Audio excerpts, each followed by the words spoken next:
পীরজাদা বলছে all India Sunnatul জামাতের ওলামা হযরতদের সঙ্গে যারা সম্পর্ক রাখবে তাদের জানাজার নামাজ পড়া হলো কি?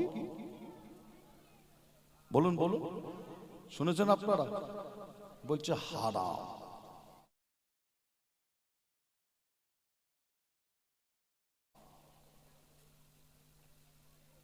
তাদের জানাজার নামাজ পড়া বলছে হারাম।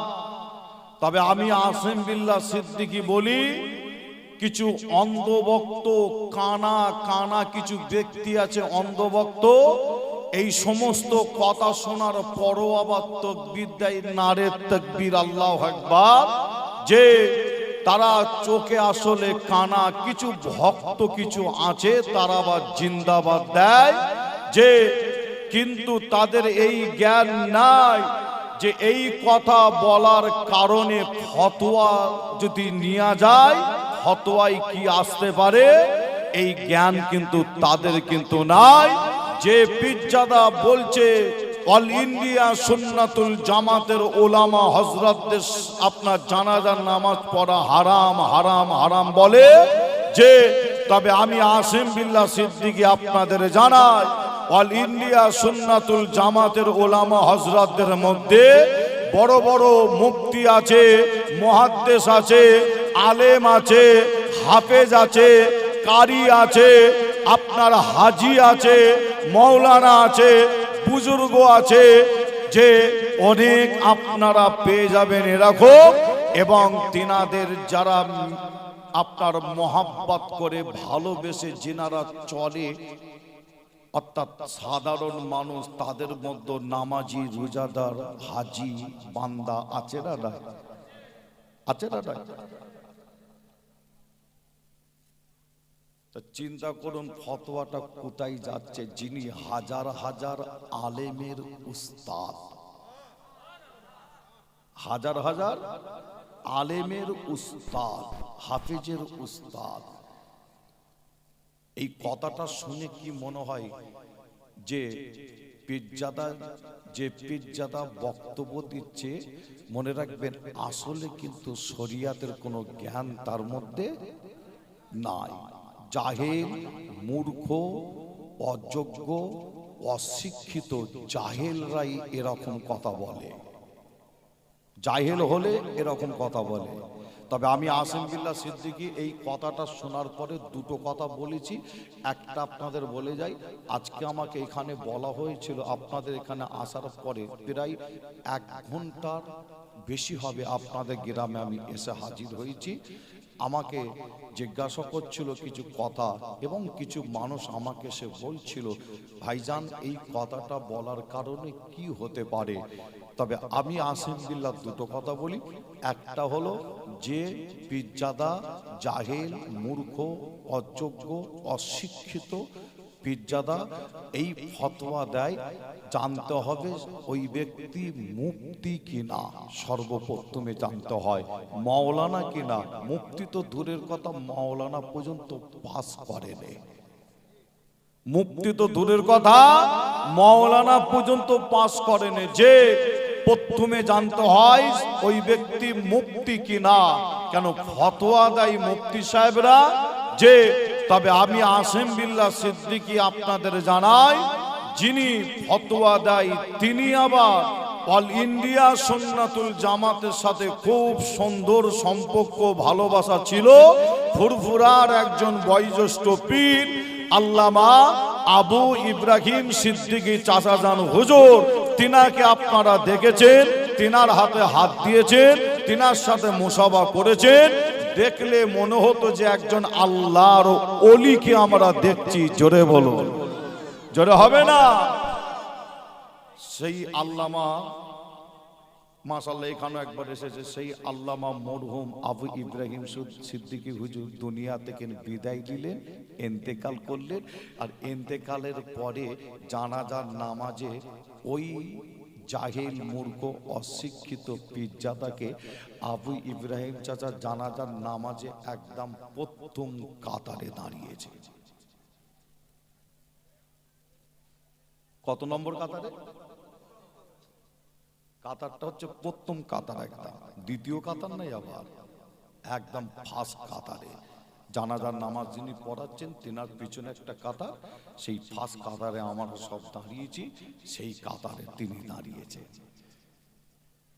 তাহলে ফতোয়া তাহলে দিচ্ছ আর কাজ করছো, কথার সাথে কাজের কি মিল নেই, বুঝতে পারছেন না?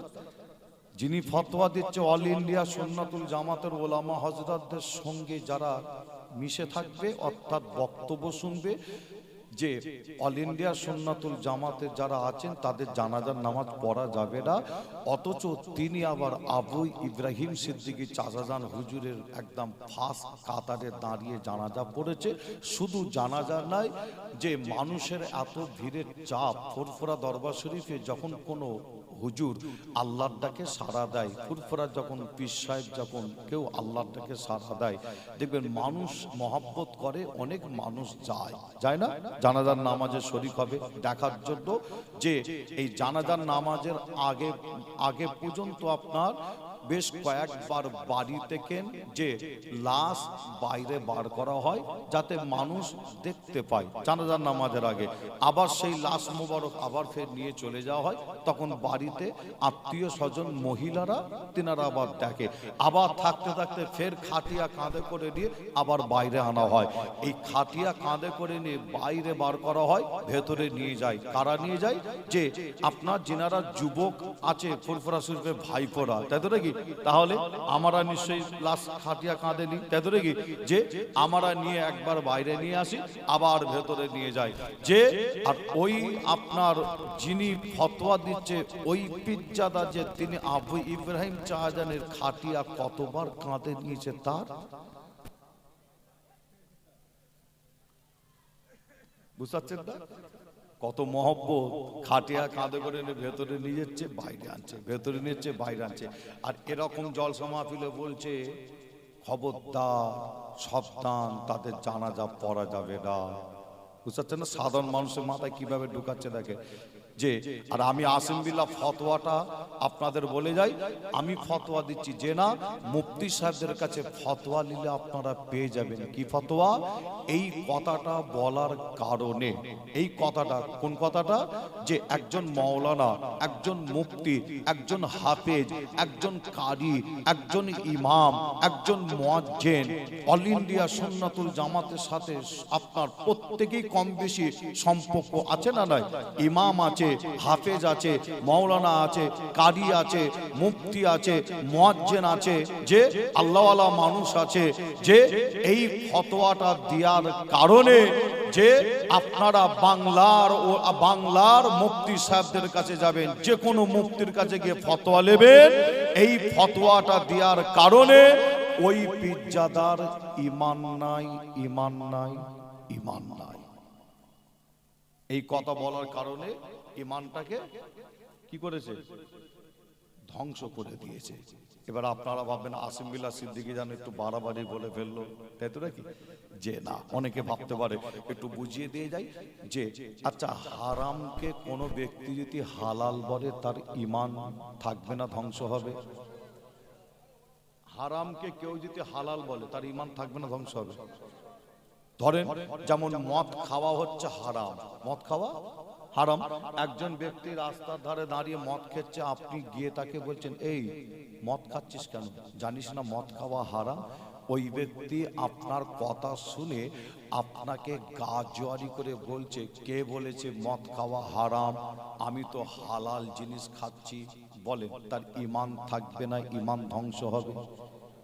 ঈমান ধ্বংস হবে না?